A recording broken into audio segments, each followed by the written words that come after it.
Voyons l'utilisation de OneNote en ligne. Je suis sur mon Office 365, je vais cliquer sur OneNote. Ici, j'ai tous les blocs-notes que j'ai déjà créés. Je vais créer un nouveau bloc-notes. Il faut que je lui donne un titre.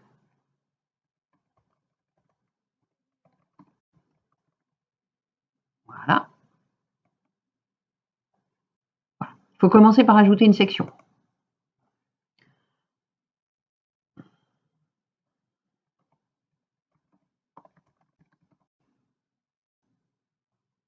Voilà. On peut avoir plusieurs sections dans le bloc-notes. Dans chacune de ces sections, on peut avoir plusieurs pages.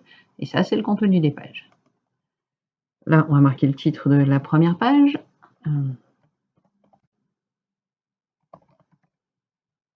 Si je veux créer une deuxième page, je cliquerai en bas sur plus.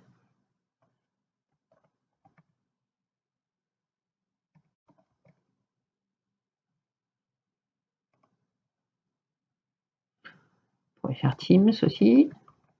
Voilà. Après, je peux créer une deuxième section. Voilà. Vous organisez votre bloc-notes exactement comme vous le souhaitez. C'est votre bloc-notes. Il vous servira à prendre des notes pour vos cours, vous faire des résumés, faire un certain nombre de choses, faire des copier-coller depuis Internet. Vous en trouverez éventuellement beaucoup d'utilité. Vous pouvez, comme dans un logiciel de traitement de texte, taper directement les informations qui vous intéressent.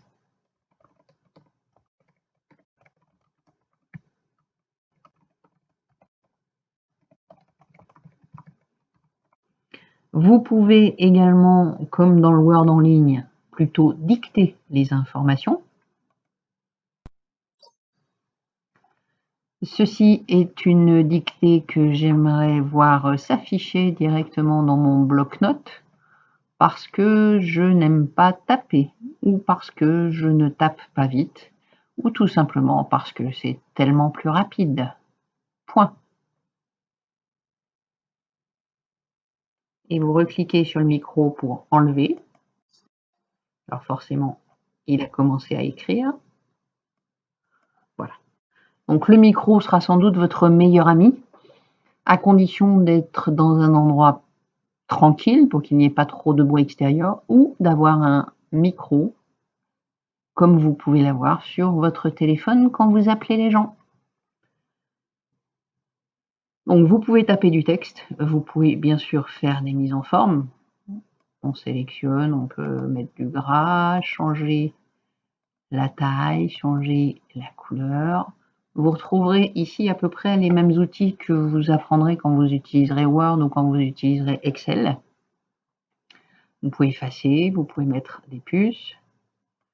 Vous pouvez rajouter des balises devant qui vont vous permettre de vous rappeler des choses à faire, des questions que vous voulez poser à votre formateur et vous n'avez pas tout de suite l'idée de le faire parce qu'il n'est pas présent.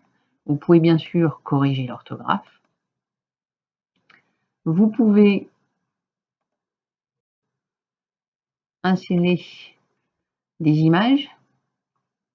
Si vous êtes depuis votre téléphone ou depuis votre tablette, vous pouvez aussi prendre en photo. Vous pouvez chercher des images sur Internet.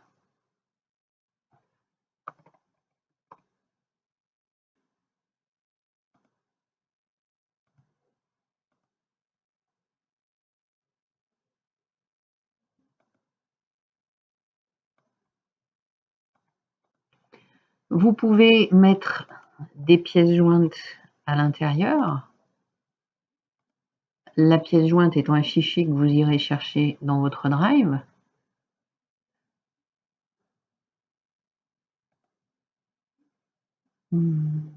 Allez, on va mettre liste client. Voilà, donc il apparaît sous forme de pièce jointe. Et si j'ai besoin de l'utiliser, je peux double-cliquer dessus et il va m'ouvrir la version qui correspond en ligne. Vous pouvez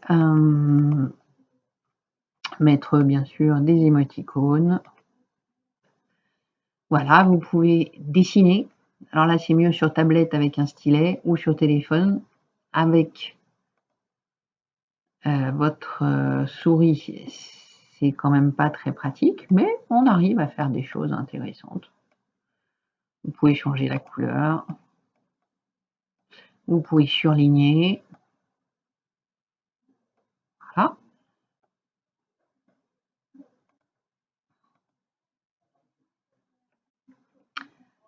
Votre OneNote s'enregistre automatiquement. On lui a donné un nom au départ. Il s'est mis dans le dossier des OneNote, puisqu'il y a un dossier spécifique à eux. Il s'enregistre au fur et à mesure que j'écris.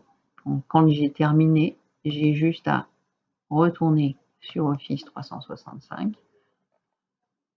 Voilà. Et si je veux retrouver mon OneNote, soit je vais aller dans mon Drive et dans mes dossiers OneNote, soit je peux directement retourner dans OneNote et il se trouve ici. J'ai plus qu'à cliquer dessus pour rentrer dedans.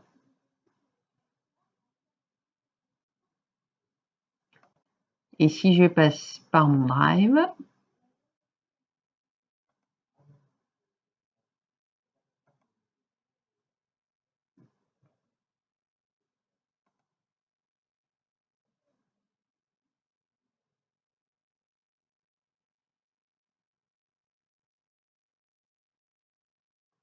j'ai un dossier bloc-notes qui a été créé automatiquement par Microsoft, ce n'est pas moi qui l'ai créé, dans lequel normalement j'ai tous mes bloc-notes, y compris celui que je viens de créer il y a moins de 7 minutes.